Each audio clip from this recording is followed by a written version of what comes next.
Mga tol, welcome back dito sa ating YouTube channel at syempre unang-una huwag nyo kalimutang i-subscribe yung ating YouTube channel at i-click yung notification bell dyan sa baba ng ating YouTube channel. So syempre sa video ito update tayo sa ating Rosy Chariot at syempre marami ring nagtatanong bakit hindi na tayo nakapag-upload ng ating Chariot. So yun, sa araw na ito mag-upload tayo at mag-vlog tayo. Panibagong vlog na naman dahil ang ating Chariot ay nagkaroon ng diferensya. So nabasag yung kanyang windshield. Ito yung kanyang windshield nabasag, no? Yan. So wala na siyang windshield dito. So yung naging problema, hinatak ito nila nung karaan paakyat doon. Ang ginawa ang sasakyan yung pick up nagpang kanyang gulong kaya yung bato tumalsik dito tumama nabasag ito kanyang windshield. So napakamahal ng windshield nito, aabot ito ng 10,000 pagka sa Rosy kukunin. Pero pagka ito ay papagawa ka, nasa tingin ko 7,000 to 8,000 lang ito kanyang windshield. So medyo malapad kasi siya, malaki yan at pa-curve. So ito yung mahirap gawin pagka pa-curve yung ating windshield, no? So napakahirap yan ipagawa. So kaya medyo may kamahalan din yung pagpapagawa nitong windshield. 7 to 8,000 yung price nito, no? So nagtanong rin tayo sa mga tropa nating may Chariot, no? So medyo mahal nga talaga yung paggawa. Uwi na kayo? Uwi na kayo? 10,500 ata niya sa Rosy. 10,500 sa Rosy, no? Nagtanong kami sa Rosy rin, 10,500 eh. Tapos doon sa Libag, Sa Libag magkano? 8 plus ata or 8 plus? 8, 10, 8, 5 or 9. Uy, mahal pala talaga sa mahal pala talaga to. Kasi tampered yan eh. Oh, tempered pala yung nito, yung shield. Ano daw yan?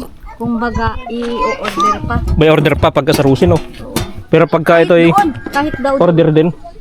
Kasi wala namang salamin sila na diretso. Oo. Ito kasi pinapagawa talaga to. Kung talaga papasadya mo, papagawa siya ng salamin na tempered. Papagawa talaga. Importante ito, hindi mawala tong kanyang rubber. Kasi ang sabi nung Kakapitan ng salamin to eh. sa Lunes daw dadalhin doon. Sa Lunes na dalhin. Sabi ni Koing Dawid, dalhin na daw doon niya. Eh kung halimbawa meron yung salamin, dapat dalhin yan. Pero kung wala, ipasukat lang para alam nila yung papasukat lang. Papasukat lang muna. Oh, syempre para may order nila, di ba? Tama. O sila na mismo gagawa, order na talaga. Yung order nila. Tapos sila ata magpapagawa nun eh. Papagawa nila ng Ito din ng yan eh, mga 11, gawa ng labor niya ba? labor. Aabot ng 11,000. Yung 8,000 salamin pa lang yun. Ito kasi madali lang naman to, Timarjay Salpak. Dito lang naman kasi yan. Sisiksik lang sa rubber. Hindi ko lang alam doon sa kumpare ni Jimmy kung merong tanong sa kanya. Jimmy, meron ba yung, kasi nag-sliding siya eh, yung cut is, Oo. So itong problema, basta tamaan ng bato to talagang wasak. Pero hindi siya basta-basta matibay siya compared sa purong kristal. Grabe oh. Daming sasakal si Papa. daming mga bubog dito sa loob ng rubber niya. Talagang hindi pa natanggal pala. May mga ganito, hindi pa siya pwede biyahe sa hindi pa siya pwede biyahe sa highway kasi baka mahuli ito ng LTO. Bawal to eh.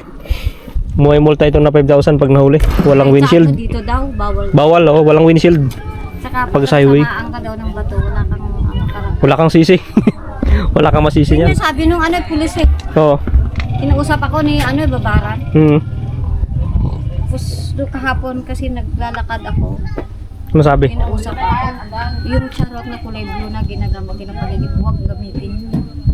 Kasi pag natamaan ng driver, halimbawa yung makasalubong niyang bato, wala silang pisihan kasi wala siyang salamin. Oo, wala sa salamin, walang windshield eh. Yun ang sabi. Ang problema kasi nito kasi yung tumalsik yung bato dyan sa may taas, sa may akyatin, dito tumama eh, no? Pag dito tumama, talagang basag yan pababa. Mas okay pa nga yung baba, dito. Hindi pa basta-basta umakyat. Bakit kasi pa? Araw kasi ng Sabat, bawal maghila eh. Dumubli patuloy yung sakit. Kaya nga, Imbis na makina lang. Yun na nga, perwisyo. Perwisyo lalo, no? Imbis na makina lang yung diferensya, mabutan sa windshield. Wala talaga. Kasi araw na Sabat, bawal magpagod, bawal hilain yung ito. Ang hirap na nga. Yun na nga yung sabi na dumating yung time na nung nagselos siya, mas lalo parang lumalala. Parang binigyan ni Dakilang may likha na yung pagseselos na nahihingi na. Binigyan ng problema. Mas lalo pa. Oh, ito na. Hindi niya alam yung magbibihi, magpapagawa din yung pulong Eh, paano to? Paano to, Kot? Ang lamag-ambagan o si Dato lahat nagbayad? Saan? Itong windshield. Wala, hindi ko alam. Ah, Hindi ko alam. Ba't pinila mo kayo dyan? hindi naman ako nagilan ito. Sino ba? Ay, lang ako David. Kaya nga, Tuloy. parang ano. Ano. Kung dito sana tumama yung bato, walang problema kasi lang taas eh. Pagtaas tumama yung bato, Hindi pala basag daw, pababa yun. Sabi ni Paeng yung gumawa. Oo. Hindi pala dito tanggalin dito. Pwede. Oo, dito tanggalin, Kaya pwede. sana nga, dito na lang. Sabi ni ano, Ano ba tinanggal? makina, yung baklas yung makina niya. Tapos? Kasi nagkumalang yung tornilyo natanggal dun sa rotator, kumalang dun sa loob. Tapos yung mga pudpud na ano, napunta dito sa piston ring. Oo, yan sa loob. Kaya baklas lahat yan. Sira-sira eh. Ah. Yan ang problema. Angas. Pero 1.5 lang ata yung ano. Dapat dito niya lang kasi pumupunta naman dito sa Kuya Paeng. Pwede naman diba? Dito. Di sana ayos pa to. Ito, dagdag problema yung windshield. Kuya, punta dito si Kuya Paeng. Magic. Oy, siya. Magas ka. Pwede kitang kita. Patid na kayo. Sino mag-attend sa inyo? Si Anyok? Ako na lang siguro. Oh, ikaw na lang. Hindi pwede. Sabay sa motor ko. Hindi pwede kasi siya ang sinisisi niya. Oh, wala namang sisihan dito. Nga. Ba't ba magsisisi ng ibang tao?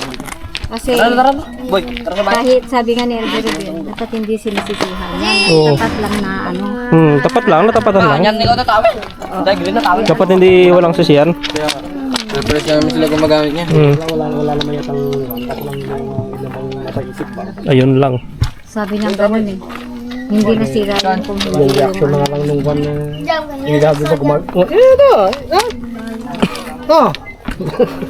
Pero wala talagang lang isa pag ano, di ba? Bahala sila dyan. Basta importante, ano? Gumasto sila. Sabi, nagtanong nga siya eh. Sabi niya, nako, pollution.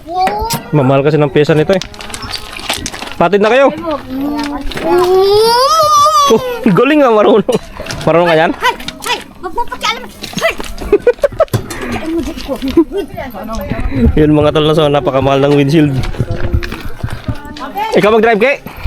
Ikaw mag-drive? Okay. Mag-drive kayo. Baka mamaya. Tirahin mo yan. Ano yan sa sapatos? Alis ba tayo? Paano siya? Maganda pa no. Ilipat ko yung kabayan sa Bert, talo. Oo, sige. Puntahan na lang tayo dun. Oo, antayin na lang kita doon. Yun. Oo, madaanan siguro kita sa kasada no. So, bagong biyak yung kanyang makina. So, biniyak yung kanyang dito na side, pati yung sila, pati yung sa piston niya. Okay, bandarim laki. Mahal pala yung ano? Yung Ito? windshield na ko, napakamahal yan. 8,000 mahigit. Yung sa akin niya eh. 2,000. Doble ingat ko dun sa akin kasi napakamahal yan. 7 yan eh. 10,000 sa Rusi yan. 10.5. Oh, 10,500. Nakapon. Kasama ng libo. Kasama na labor, kabit. Hindi pa ata nyo? Ah, hindi rin. Mahal din pala, no? Hindi, sabi ni Janjat, tinanong ko, nandun yung sa kapitbahay namin, nandun kahapon eh. Nandyan. Sabi niya, kayo ba pumunta doon na charot? Oo, yung kulay ano na, tunggalang. Sabi niya, oh, bakit? Sabi ko, hindi, bali yung 10.5 na yun, wala pa yung labor doon.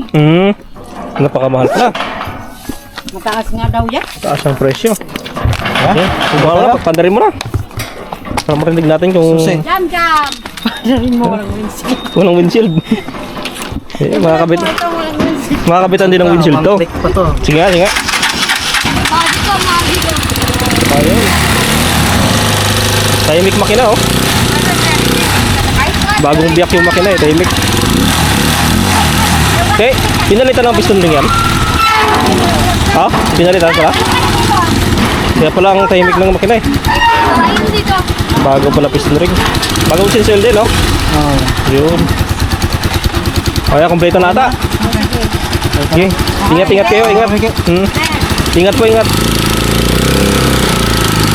Yeah. Okay, barat. Yun. Okay. So, wala silang windshield ngayon. Kawawa naman sila. So, tsaga-tsaga lang muna.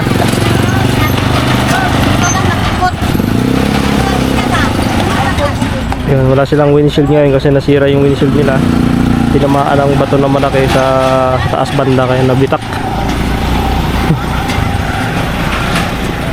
So yun, pakyat na sila doon sa inakyatan natin na matarik na daanan. So walang logger yan, hindi ginagamitan ng logger pero kaya oh! Umaabol din yung kabayo. So mas mabilis pa yung kabayo kaysa sa chariot. Ayos ah.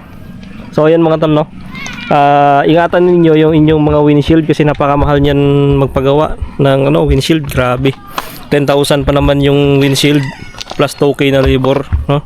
So umabot din ng 12,000 mahigit. So napaka-importante na ingatan natin yan kasi talagang napakamahal. So sa mga hindi pa nakapag-subscribe dyan, subscribe na kayo sa ating YouTube channel at i-click nyo na rin po yung notification bell dyan sa baba ng ating channel name, no?